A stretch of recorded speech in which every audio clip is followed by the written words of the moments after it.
गरीब छात्र को रोज सादा खाना खाते देख अमीर लड़का जानबूझकर सामने मांस लेकर बैठ गया। उकसाए जाने पर वह गरीब छात्र बस बेचारगी से मुस्कुराया और अपनी प्लेट लेकर पास की सीट पर बैठ गया। वह बैठा ही था कि एक और छात्र चिकन लेग्स की प्लेट लेकर उसके सामने आकर बैठ गया।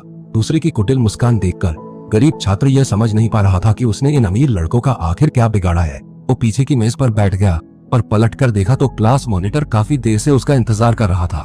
यह देखकर गरीब छात्र जल्दी से उठ गया, लेकिन उसे क्या पता था कि उसे अभी अभी आए दो अमीर बच्चों ने दोनों तरफ से घेर लिया। आज शामत आएगी, ये सोचकर वो गरीब छात्र लाचारी से बैठ गया, पर उसे नहीं पता था कि आगे जो हुआ वो उसे जिंदगी भर याद रहेगा। उन्होंने मेजों को एक साथ जोड़ा और क्लास मॉनिटर ने उसे फौरन आने को आमंत्रित किया। फिर तीनों ने अपनी प्लेटों से स्वादिष्ट खाना उस गरीब छात्र के साथ साझा किया। अचानक मिली इस परवाह से वो लड़का सचमुच हैरान रह गया था। उसने कभी नहीं सोचा था कि अमीर लड़के उसे नीचा नहीं देखेंगे, बल्कि उसकी इतनी बड़ी मदद करेंगे। गरीब छात्र यांग फान 700 से ज्यादा नंबरों के साथ डिफेंस यूनिवर्सिटी में तो पहुंच गया, पर परिवार बहुत गरीब था। यांग फान ने किराया बचाने के लिए 15 दिन पहले ही घर छोड़ दिया।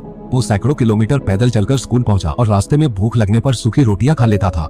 रजिस्ट्रेशन की डेडलाइन में बस कुछ ही घंटे बचे थे। देश भर से सारे नए छात्र स्कूल पहुंच चुके थे। सिर्फ यांग फान ही बचा था, जो अभी भी पहाड़ों और नदियों को पार करते हुए स्कूल की ओर बढ़ रहा था। रूममेट ने उसका खाली बिस्तर देखा और उस अनजान प्रतिभाशाली छात्र के बारे में उत्सुक हो गया। आखिर ये छात्र यांग फान है कौन? कल सुबह 9 बजे रिपोर्ट करने की आखिरी तारीख है। वह अभी तक आया क्यों नहीं? उधर डीन ऑफिस की भी यांग फान पर नजर थी। अगर वो डेडलाइन तक नहीं आता तो नियमों के मुताबिक स्कूल उसका एडमिशन रद्द कर देगा, पर अगले दिन भी यांग फान का कोई पता नहीं था। उसके कमरे के साथी भी उसके लिए चिंतित होने लगे। हमारे कमरे वाला लड़का अगर 9 बजे से पहले नहीं आया तो क्या उसे सच में निकाल दिया जाएगा? ये तो जाहिर है, स्कूल के नियम कोई मजाक नहीं, और हम डिफेंस स्टूडेंट्स के लिए तो नियम और भी ज्यादा सख्त होंगे। देखा नहीं, डायरेक्टर झाओ सुबह से बिल्डिंग के सामने परेशान घूम रहे हैं। कोई और रह गया है। एक लड़का है यांग फान नाम का, पता नहीं यांग फान कहाँ सफर पर गया। बहुत देर के लिए दुख था, पर नियमों के कारण उन्हें मजबूरन उसका दाखिला रद्द करना ही पड़ा। तब जाकर यांग फान दौड़ते हुए स्कूल गेट पहुंचा, पर वो फौरन अंदर नहीं गया। उसने पहले अपने घिसे हुए जूते झोले में डाले और फिर उसने साफ स्नीकर्स पहन लिए। इसके बाद वह जल्दी से डीन के कार्यालय की ओर भागा और गलती से किसी से टकरा गया। कैसे चल रहे हो? आंखें नहीं है क्या तुम्हारी? इस वक्त भी कोई रिपोर्ट करने आया है? नहीं, ऐसा तो नहीं। उसे रक्षा भवन की ओर भागते देख रूममेट समझ गया कि ये यांग फान है, जिसने रिपोर्ट नहीं किया। लेकिन दिन रात के सफर की थकान से यांग फान की आंखों के आगे अंधेरा छा गया और सामने से आते एक प्रशिक्षक से जा टकराया। उसने उठकर फौरन माफी मांगी। उसकी फाइल देखकर प्रशिक्षक सब समझ गया तो ये यांग फान था, जिसने अब तक रिपोर्ट नहीं किया था। पर जैसे ही प्रशिक्षक फाइल लेने लगा, एक महिला ऑफिसर ने वो छीन ली। फिर कहा कि वह 9 मिनट लेट था और उसे स्कूल से निकाल दिया गया। स्कूल के नियमों के अनुसार रिपोर्टिंग का समय खत्म हो गया है।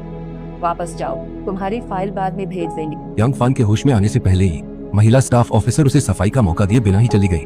यांग फान बहुत दुखी और हैरान सा वही खड़ा रह गया। उसे समझ नहीं आ रहा था कि क्या करे। इधर प्रशिक्षक उसके पीछे ऑफिस तक गया। उसने कहा कि यांग फान तो बस कुछ मिनट ही लेट है। एक छात्र से इतनी सख्ती करना ठीक नहीं, लेकिन उस सख्त सीनियर ऑफिसर ने कहा कि 1 मिनट भी लेट होना नहीं चलेगा। रक्षा छात्र होने के नाते उनमें सैनिक अनुशासन होना ही चाहिए, पर प्रशिक्षक मानते थे कि वे अभी छात्र हैं, इसलिए उन पर सेना के सारे मानक लागू नहीं किए जा सकते। सिर्फ सैनिक, छात्र नहीं। तुम बहुत ही अनुचित हो। स्कूल के मानक जो भी हों, पर एक सैनिक का फर्ज है आदेशों और नियमों का सख्ती से पालन करना। जब स्टाफ ऑफिसर गांव ने एक न सुनी तो प्रशिक्षक को डीन के पास जाना पड़ा ताकि वे जाकर गांव को समझा सके। उन्हें गांव का रवैया बहुत बेरहम लगा और उम्मीद थी कि डीन बीच में आकर यांग फान को बचा लेंगे, पर डीन भी मजबूर थे क्योंकि ऑफिसर गांव तो बस नियमों के हिसाब से काम कर रही थी। उन्हें समझाने का कोई कारण नहीं था। डीन, लेकिन हम इन 9 मिनटों के लिए किसी के पूरे भविष्य को बर्बाद नहीं कर सकते। अगर तुम इतनी छोटी सी बात भी नहीं सुझा सकते तो फिर तुम्हारे डीन होने का क्या फायदा? क्या तुम? प्रशिक्षक के उकसाने पर डीन ने भी हिम्मत दिखाई और सीधे स्टाफ ऑफिसर गांव से बात करने के लिए निकल पड़ा। मगर दरवाजे पर पहुंचते ही उसने स्टाफ ऑफिसर गांव को घमंड में जाते देखा, जो उसे पूरी तरह से अनदेखा कर रहा था। जरा उसका घमंडी रवैया तो देखो। मुझे शुरू में ही इस महारानी को यहाँ नहीं लाना चाहिए था। इधर यांग फान दुखी होकर कोने में रो रहा था। यह देखकर सभी सहपाठी उसे सांत्वना देने आए और कहा कि जाकर स्टाफ ऑफिसर गांव को देर से आने का कारण बताए। शायद अभी भी उम्मीद। यांग फान का स्वाभिमान बहुत ज्यादा था। वो नहीं चाहता था कि लोग उसे नीचा समझे, इसलिए सच नहीं बता रहा था। यह देखकर उसकी एक सहपाठी आगे आई और बोली, क्यों रो रहे हो? मुंह बंद करो। मर्द होकर दिन दहाड़े सबके सामने यूं आंसू बहा रही हो। तुम आदमी हो भी या नहीं? तुम चुप रहो, वो पहले से ही बहुत दुखी है। ये सिर्फ रक्षा छात्रों की बात नहीं, रिजेक्ट हुआ तो सामान्य छात्र भी नहीं रहेगा। नहीं बन पाए तो अगले साल फिर परीक्षा देना। यूं आंसू बहाने का कोई फायदा नहीं। लड़की की बातें कड़वी थी पर काम नेक थे। फौरन अपनी बहन ऑफिसर गांव से यांग फान की सिफारिश की उसे लगा यांग फान की जरूर अनकही मजबूरी है। वो चाहता था बहन फैसले से पहले पूरी जांच करे। अपनी बहन के गिड़गिड़ाने पर भी ऑफिसर गाओ ने उसूलों से समझौता नहीं किया और लड़की की बात ठुकरा दी। दोपहर के भोजन का समय हो गया था। लड़की एक लंच बॉक्स लेकर यांग फान के पास आई। लड़की को लगा कि यांग फान जरूर किसी परेशानी में है, इसलिए लंच के वक्त उसने यांग फान से उसके देर से आने की असली वजह जाननी चाहिए ताकि वे लोग मिलकर उसकी कुछ मदद कर सकें।